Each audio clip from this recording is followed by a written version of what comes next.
Hey, good job. That was a good job. So I don't know how many of you remember Seinfeld. And Seinfeld. I do. Yeah, Seinfeld. At the beginning, they're putting out they're put together a TV show, and the TV show is about nothing. Well, that's sort of what the sermon is about tonight.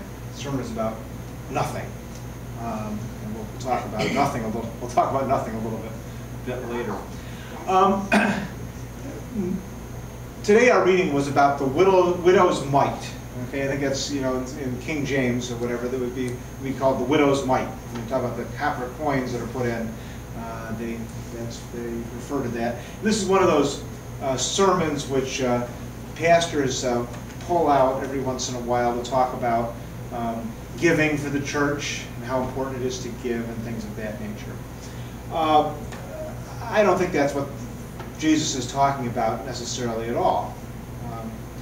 We have an interesting view of money and what's ours and what belongs to us and what should go to God, or what belongs to us and what should go to the government. I had a guy came in to see me the other day. He was about to go in for an audit, and on one particular thing, and one of the things he asked was, "Did you file tax returns?" Nope, never filed any tax returns. I never made enough money. Never made enough money to warrant filing a tax return. Okay, well, when you did your work, well, what did you do with the money? Wow, I told you I didn't make much money. I had to pay for my wife's medical care, and had to pay the mortgage payment, and had to pay the car payment, and had to buy the groceries and buy medicine, and I didn't make anything. Well, he didn't quite understand the nature of when you make money. He was thinking, what's left over for me? And so he never ever filed any tax returns. Probably not a good thing. Maybe he'll come visit you. I had another person come to see me who was talking about the fact that he might have to pay child support, and I'm not going to have enough to live on. Okay, and I'm looking. The guy makes $100,000 a year. Okay, and we went through it, and the amount he had left over to live on, after all was said and done, a lot more than I make in a month. And that's after he paid. What was left over was much more than I make. A lot of times when we look at things, look at money, and look at what's ours and what's God's, and we have a sort of a warped view of that. The story of the widow's mite's a little bit more than that. And so the widow comes into the synagogue, and she puts in those 2 coins, right? Puts them in the collection, and Jesus is standing there right across. And before she comes in, there are lots of rich people who are putting money in, putting a lot more than she was putting in.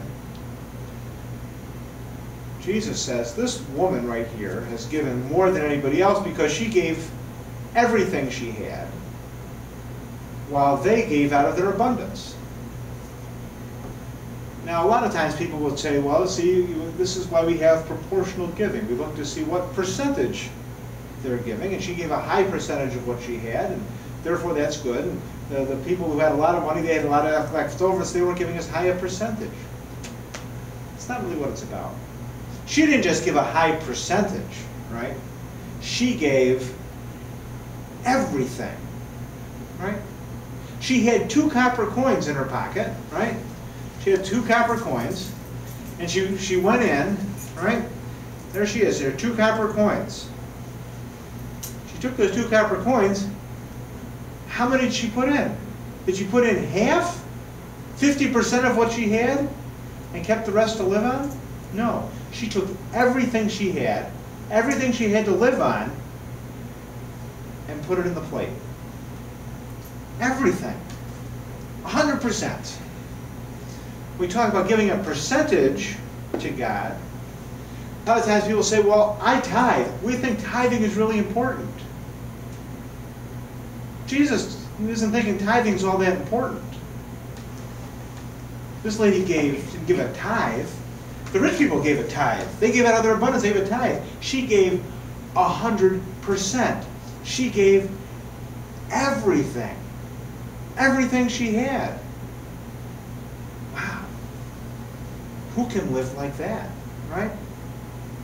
The story is not so much about how much she gave a percentage to the church or whatever. It's about the faith she has in stepping out. Because what does she have when she gives all to God? What does she have left? She has nothing, right? And in having nothing, somehow, she has everything, right?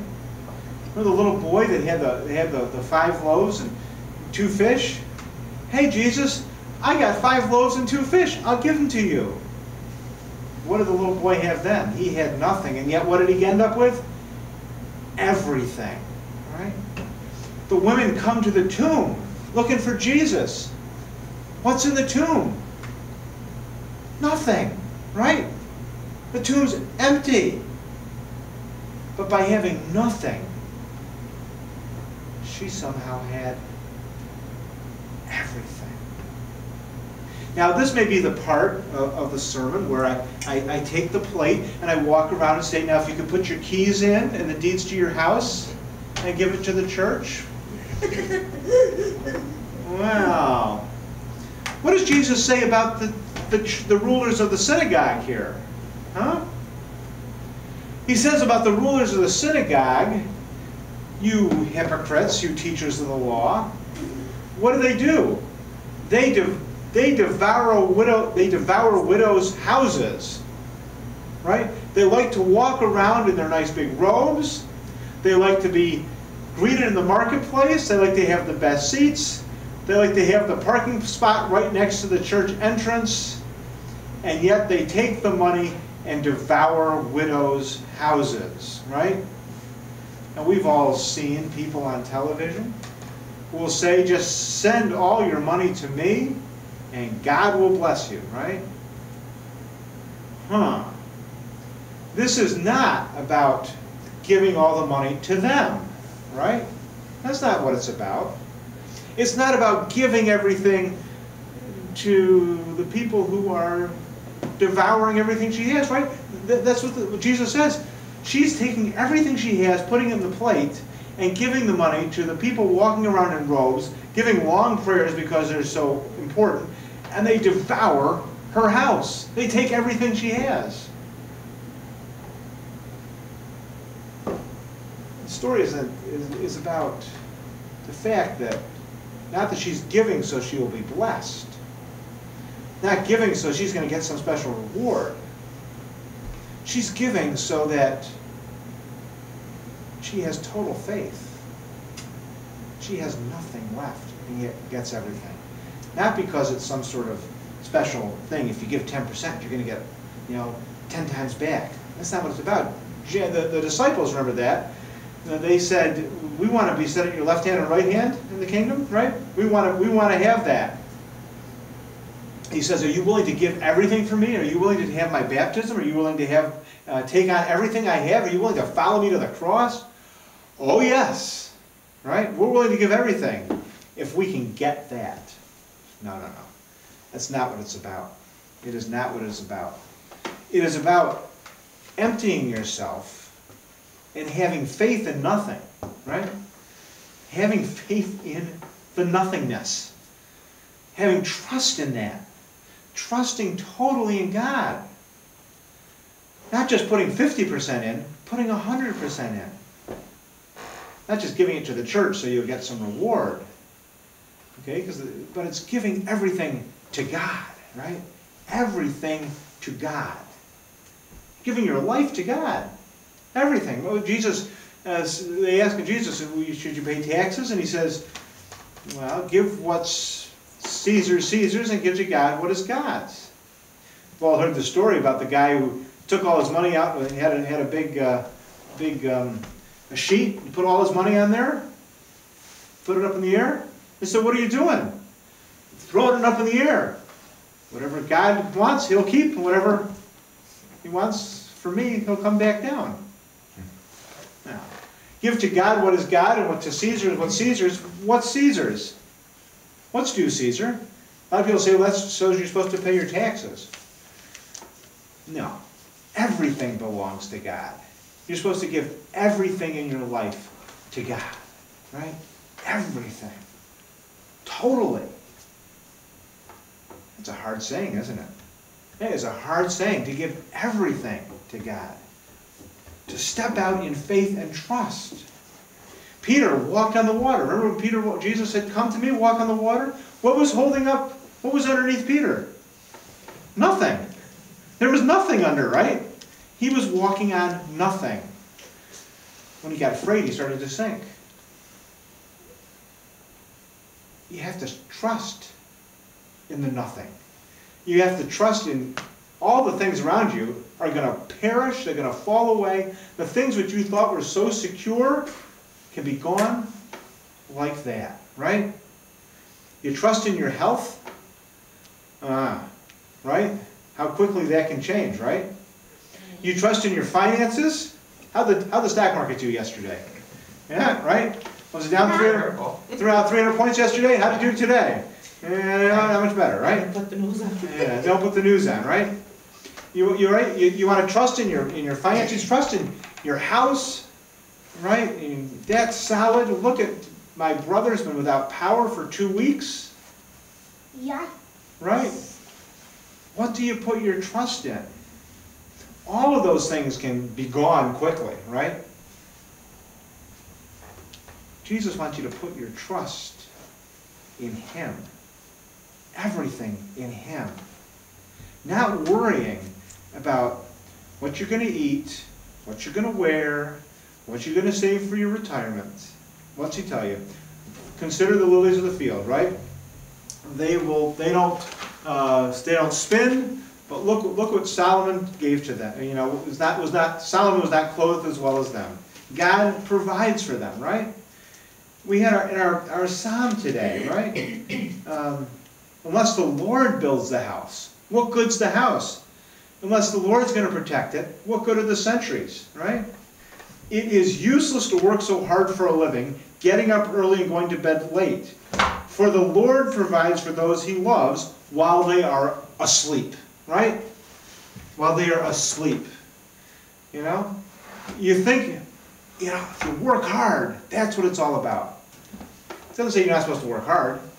But if you're trusting in, if I just work hard, I'll have happiness, you're going to be disappointed. You are going to be disappointed. God wants you to trust in Him. Trust in the Lord with all your heart. All your heart.